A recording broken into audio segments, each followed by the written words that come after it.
G'day guys, Marcus Searching for Adventure. Welcome back to the channel and welcome back to another episode. So finally got myself back down here in Victoria to get up into the Victorian High Country. And I've done the right thing. I've hooked up with a local. I'll just swing the camera around. Hey Woo! guys. There's Mick. You might have, you'll remember Mick from the trip up to the Gulf. Gulf of Carpentaria and then across to the Simo. Yeah, Gulf of Carpentaria and the Simpson Desert. So Mick's my cousin and best mate. Mick's a local. We're going to head up into the Vic High Country. Mick does it all the time. So yeah, why not hook up with a local and know where we're going? So anyway, stick around guys. We're going to head up, take a look, come along for the ride. And yeah, Victorian High Country. Woo! Rightio, so we're going to spend 2 nights, 3 days up here in the Vic High Country. Obviously guys, the Victorian High Country is an expansive area. You could spend months up this way. So, but we've only got 2 nights, 3 days is all we've got. So we're heading out of, was it Glen Maggie? Yeah, we've just passed Glen Maggie, the Glen Maggie Weir. And now we're heading up to Licola.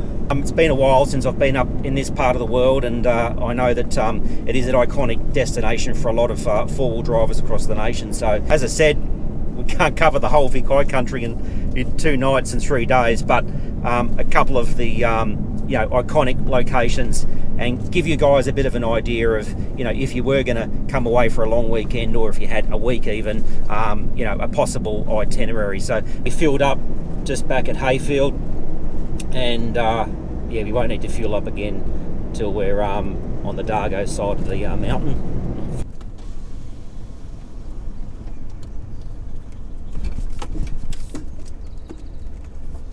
Got the McAllister River. Is it the McAllister River, Mick? Yeah, pretty sure McAllister River here that flows through at Licola.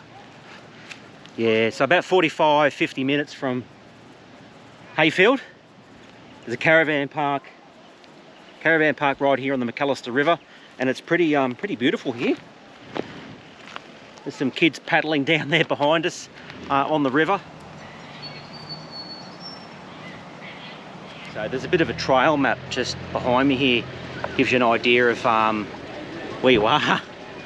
And hey Mick, Mick's the local, so I'll get Mick over here to sort of show us what's what. It's where we filled up in Hayfield. So we're up here at the moment. We're going to jump onto the Tambaretha Road, which is this one. We're going to come across through Arbuckle Junction, out towards, there's a Moroka Hut down this way, onto the Moroka Road. There's Moroka Hut. We'll go and have a look at that. And then tonight we'll camp in at Horseyard Flat. And then from there, we're going to come all down this way, through the Pinnacles, Billy Goats Bluff, out to Dargo and beyond. Nice. So it should be exciting. Yeah.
Got to the little lookout here.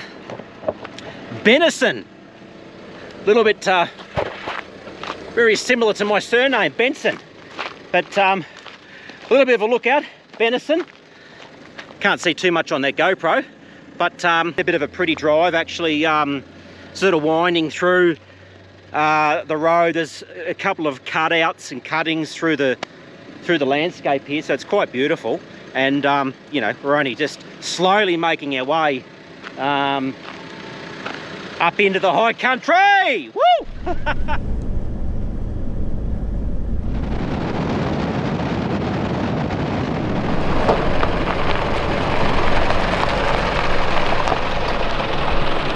looks like an old cattle run where they would, back in the day, they would have driven cattle into these pens.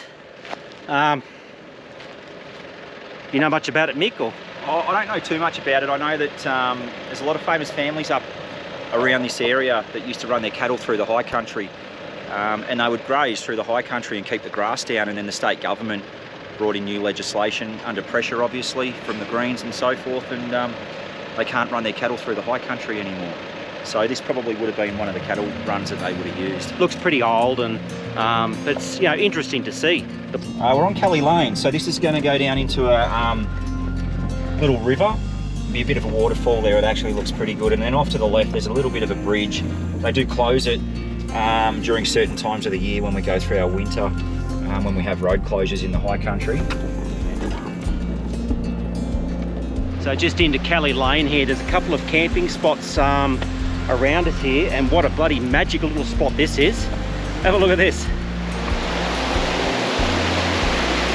has been pretty warm today. I'm going to put my feet in the water, feel the temperature.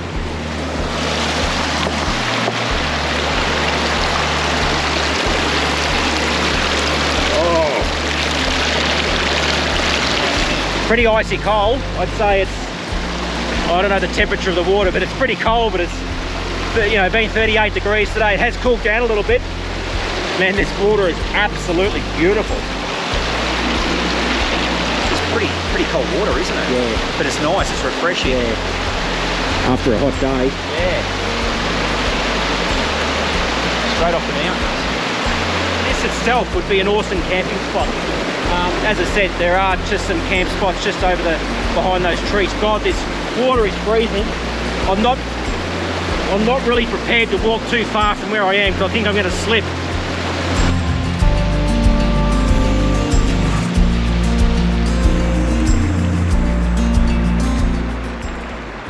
I'm just going to hop out here. We're at the McFarlane Saddle car park.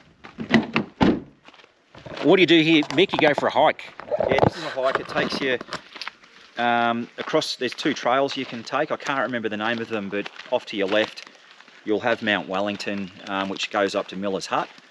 And there's a couple of campsites along the way. There's a couple of huts as well, and you can hike down into Lake Tullakarn.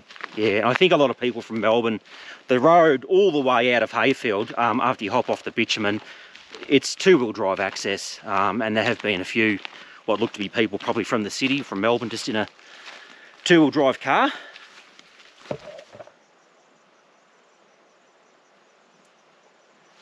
March flies are out here, so you've got to hike down into the campsite here, Mount Wellington, which will be off to your left as you're walking down, and you can hike down into Lake Tullakarn, down Gillios track. What's that, Mick? Well, this is a weatherproof container. Parks Victoria have left it here for the hikers, so you can put your details on this book that they've left out. Left some pens as well, which is pretty handy. You just put your details when you left and when you'll be back, how long you're going for, that sort of thing, so that if you don't return home, people know where to start looking. What I will say, it is quiet. How quiet is it, Mick? What? Yeah, it's pretty quiet, mate. You know?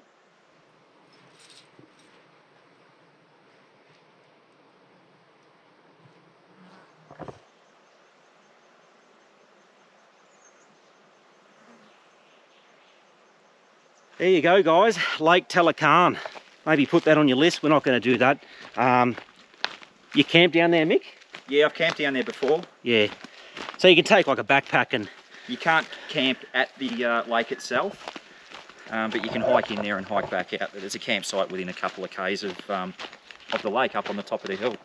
Yeah, so it looks like a pretty nice little spot. Lake Tullakarn. Might want to do it one day. I might do it one day. We'll see. If it involves walking, might start in 2023.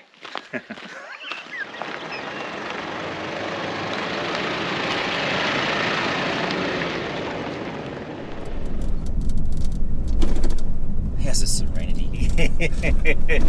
So we just come across these two blokes heading the other way.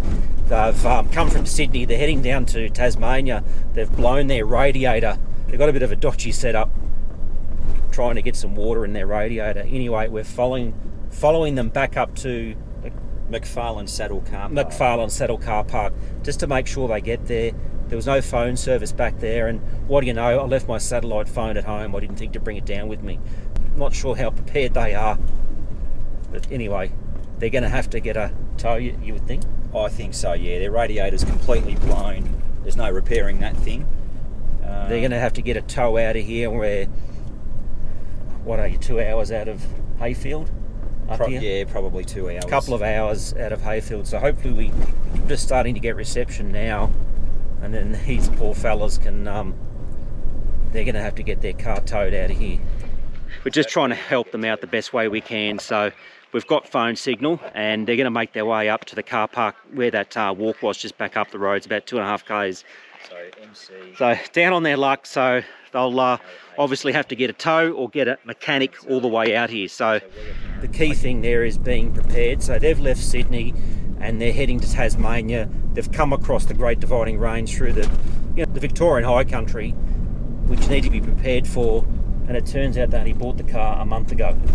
Yeah, so they've purchased it and not done any mechanical inspections on it, and driven it up Billy Goats, which is quite a steep track on a 38-degree day. Anyway, fellas, if you are watching, we wish you the best of luck, and hopefully you got out of it and it wasn't too expensive for you.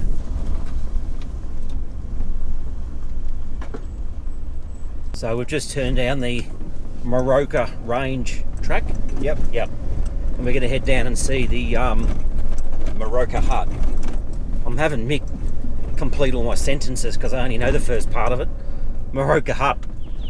So we've just pulled up at the Moroka car park. We're going to hike in. It's about 250 metres from here, and we're going to hike into the Moroka Hut. Bit of a thundercloud just above us, but I don't think it's going to rain. Doesn't seem to be anyone else here.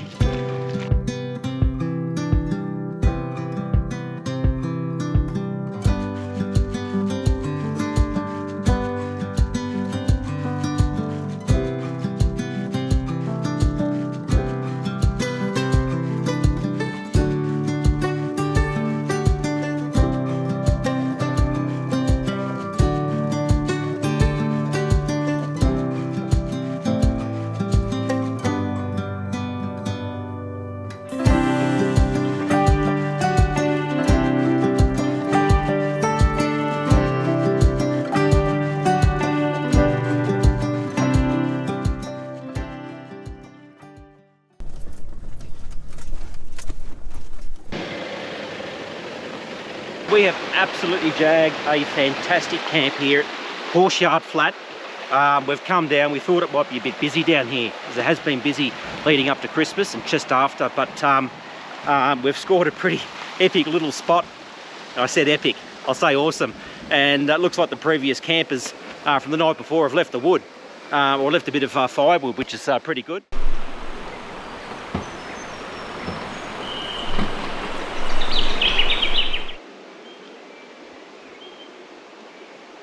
I guess the good thing camping by a river after a warm day is come down, put your feet in the river.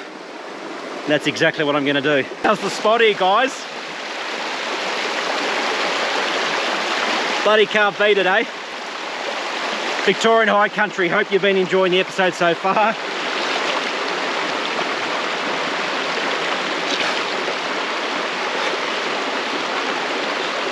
How good's this? Woo! Mick's just getting the fire ready. How's that fire looking, Mick? Just started, mate, so give it a few minutes and we'll make another assessment. I think it'll be all right. Yeah. The old trusty fire lighters at play. What are we cooking tonight for dinner, Mick? We'll do the roast lamb tonight. Roast lamb? Roast, it's only a small one. It'll only take about an hour and a half to cook. Roast lamb, it's like I'm home with my mum. Hey mum, love ya.